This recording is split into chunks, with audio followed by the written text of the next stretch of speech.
اگر آپ کنٹینیو رکھنا چاہتے ہیں تو یہ سن لیں، آج آپ کی نیشنل سیکورٹی کمپرومائز ہو چکی ہے، آج آپ ڈیفالٹ کے قریب پہنچ چکے ہیں، اور ڈیفالٹ کیا ہوتا ہے اس کی تفصیل کسی اور وقت میں کریں گے، لیکن ان کو پریشانی ہے، عمران خان کو پریشانی کس بات کی ہے؟ افسوس یہ ہے کہ آج 25 کروڑ عوام کو جو سزا دی جا رہی ہے وہ اس بات کی دی جا رہی ہے کہ آج وہ حقیقی آزادی کا نعرہ لے کر عمران خان کے ساتھ کیوں کھڑے ہیں۔ ان کو تکلیف اور تشویش ہے اس بات کی کہ ہماری غریب عوام آج مہنگائی کے ہاتھوں بجلی کے بل دینے کے لیے ان کی پوزیشن نہیں ہے، آج غریب آدمی کے پاس کھانے کو نہیں ہے، آج مڈل کلاس ختم ہو کے غربت کی لکیر کے نیچے چلی گئی ہے، آج آپ کا اشرافیہ $18 بلین سالانہ مفت برات دے رہا ہے۔ کیا یہ ایسے ملک چلا کرتے ہیں؟ ایسے ملک نہیں چلا کرتے۔ اس کا سولوشن ایک ہی ہے، فری اینڈ فیئر الیکشن۔ اپنی غلطیوں کو تسلیم کرو، یہاں بیٹھو، لیول پلینگ فیلڈ دو، لوگوں پہ جبر اور خوف کی فضا ختم کرو، حقیقی آزادی دو، بات سننے کا حوصلہ پیدا کرو، چادر چاک دیواری کی پامالی ختم کرو، لوگوں کے اوپر مزید ظلم و ستم بند کر دو۔ ایسا الیکشن کیسے لوگ مانیں گے؟ دنیا کیسے مانے گی؟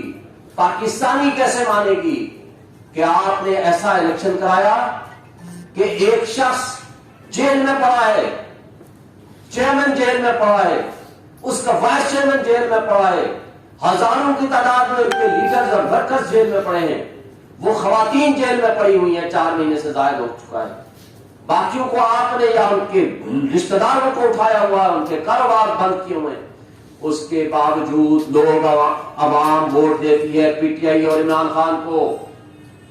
آپ نے پرسوں کا رزلٹ دیکھ لیا، یعنی ان کی فرسٹ لیڈرشپ نہیں ہے، سیکنڈ لیڈرشپ نہیں ہے، تھرڈ لیڈرشپ نہیں ہے، ان کا وہاں کا کارکن نہیں اویلیبل، لوگ از خود جاتے ہیں اور ووٹ دیتے ہیں اور عمران خان فرسٹ پوزیشن لیتا ہے۔ یہ ہے ان کو وہ ڈر اور خوف جس سے وہ بھاگ رہے ہیں۔ کیا عوام کو آپ کہاں لے کر جانا چاہتے ہیں؟ کیا اس کیفیت میں آپ الیکشن سے بھاگ کے کہاں تک آپ جائیں گے؟ کیا اس ملک کے لوگوں کا آپ کو احساس نہیں ہے؟ کیا آپ کو نیشنل سیکورٹی کا احساس نہیں ہے؟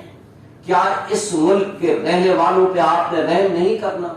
کیا اس ملک کے رہنے والے لوگوں سے بدلہ لینا ہے اس بات پہ کہ ایک شخص کی دشمنی، عمران خان کی دشمنی آپ کو اتنا آگے لے گئی ہے کہ آپ اس ملک کے لوگوں کو دلدل میں مہنگائی اور تباہی کی دلدل میں گھسیٹنا چاہتے ہیں؟ یہ قابل افسوس بات ہے۔ میں آج بھی یہ کہتا ہوں کہ ابھی ٹائم ہے کہ آپ کے سوچنے کا، آپ کے سمجھنے کا، آپ کے اس وقت اپنے آپ کو سدھارنے کا، ملک کے معاملات کو ٹھیک کرنے کا۔ اور سائفر کی کہانی آپ کے سامنے آ چکی ہے، ایف آئی آر یہ کہتی ہے کچھ اور۔ کمال کی بات ہے، آج تک شہباز شریف اور تمام پی ڈی ایم کی جماعتیں پیپلز پارٹی سمیت کہتے رہے انہوں نے ہمارے فارن اسٹیٹ سے تعلقات خراب کرا دیے ہیں، لیکن آج ذرا ایف آئی آر کی لینگویج کو پڑھنا، آپ کے پاس موجود ہے، سب کے پاس۔ ایف آئی آر کے سیکنڈ پیج میں لکھا ہوا ہے کہ انہوں نے فارن اسٹیٹ کے حق کے لیے انہوں نے کام کیا ہے، یعنی ان کو فائدہ دینے کے لیے کام کیا۔ کمال کی بات ہے، 1.5 سال ہم نے الزام سہے کہ آپ نے ایک غیر ملکی سپر پاور کے مقابلے میں کیوں ریزسٹ کیا، کیونکہ ہمارے تعلقات خراب ہوئے۔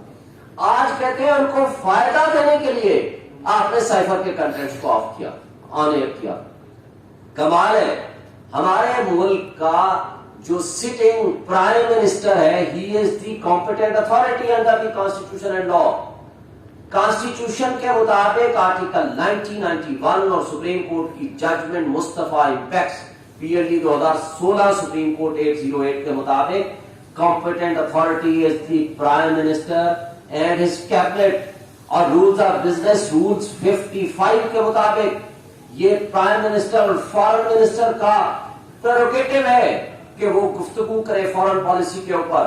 مجھے آج بتائیں، خدا نخواستہ آپ کے ملک کے اوپر تھریٹ ہو، آپ کے ملک کے اوپر ایکسٹرنل یا انٹرنل تھریٹ ہو، تو کیا پاکستان کا پرائم منسٹر اس کو، اس لفافے کو، اس بند چیز کو اور وہ پبلک کو انوالو ہی نہ کرے کہ جناب ہمارے اوپر تھریٹ ہے؟ اس نے کون سی وہ بات کی ہے جس پہ آپ آفیشل سیکرٹ ایکٹ لگاتے ہیں؟ وہ بات تو نیشنل سیکورٹی کمیٹی میں بھی ہوئی، وہ تو کیبنٹ نے اس کو ڈی کلاسیفائی کر دیا. وہی بات تو شہباز شریف نے فلور آف دی ہاؤس میں کھڑے ہو کر کہا کہ ہاں جی اس کے اندر دھمکی آمیز گفتگو ہے، ہم انڈیپینڈنٹ کمیشن اور انکوائری بنائیں گے. تو بناتے نا، لیکن چونکہ آپ سازش میں ملوث تھے، آپ کیسے بنا سکتے تھے؟ کیا اس وقت عمران خان ایف آئی اے کے ذریعے انویسٹیگیشن کرا کے نہیں ان کو بند کرا سکتا تھا؟ نہیں، اس لیے کہ اس پہ انڈیپینڈنٹ ہائی پاور کمیشن کی ضرورت ہے. عمران خان نے جنرل ریٹائرڈ طارق کی سربراہی میں کمیشن بنایا جنہوں نے معذرت کر لی.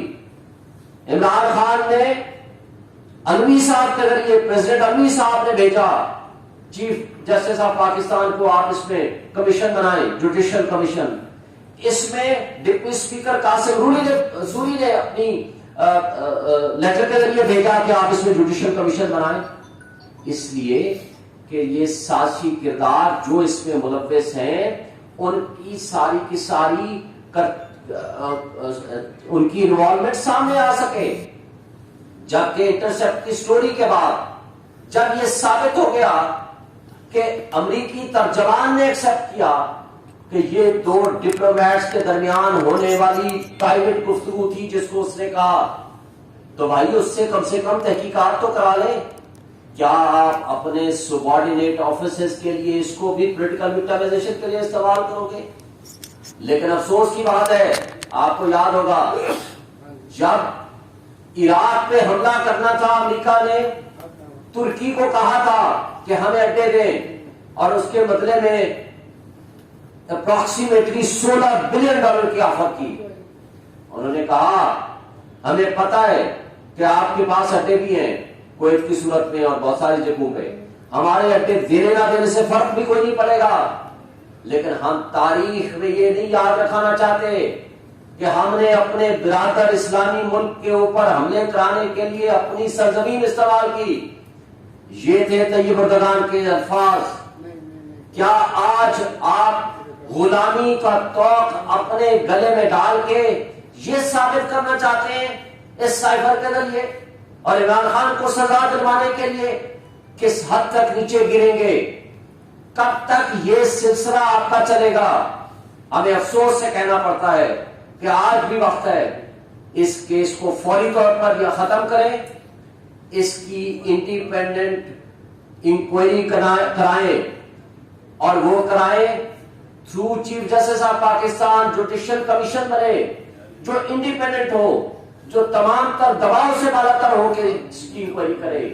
ایف آئی اے کا ایک آفیشل، اس نے کمال غلط حرکت کی ہے.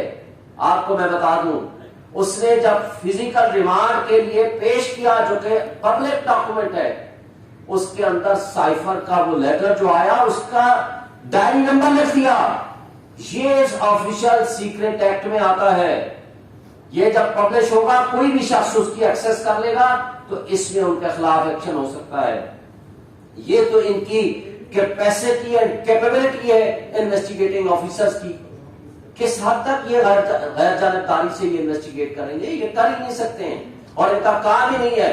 کیا آرٹیکل 248، آرٹیکل 90، آرٹیکل 91 جو امپاور کرتا ہے پرائم منسٹر کو rules of business and cabinet کو وہ فیصلہ کریں کہ 2 دفعہ نیشنل سیکورٹی کمیٹی نے اس کے اوپر ڈیسائیڈ کیا، تو کیا ایف آئی اے کا اسسٹنٹ ڈائریکٹر اس کے اوپر انکوائری کرے گا کہ کون سا آفیشل سیکرٹ ایکٹ کس پہ لگتا ہے؟ یعنی سٹنگ پرائم منسٹر کے اوپر لگتا ہے.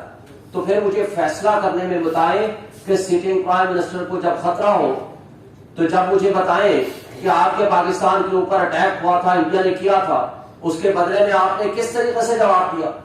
وہ عمران خان صاحب کے زمانے میں جواب ملا تھا کہ جب آپ کے اوپر آپ کی خود مختاری اور سالمیت کا خطرہ ہو، انٹرنل تھریٹ ہو یا ایکسٹرنل تھریٹ ہو، یہ الیکٹڈ پرائم منسٹر کا کام ہے وہ بتائے کہ ہم نے کیسے رسپونڈ کرنا ہے، نہ کہ یہ ایف آئی اے کا ایک اسسٹنٹ ڈائریکٹر فیصلہ کرے گا کہ کون سا تمہارا کام جو ہے قانون سے خلاف ہے، کون سا قانون کے دائرے میں ہے۔ تو یہ جو بدقسمتی ہے ہماری، ہم آپ کو یہ واضح کر دینا چاہتے ہیں کہ یہ طریقہ کار انتہائی غلط ہے۔ ہماری جو گردنیں ہیں مزید غلامی میں نہ ڈبوئیں۔ آج بھی آپ آزاد قومیں وہ ترقی کرتی ہیں جن کے اندر جذبہ ایمان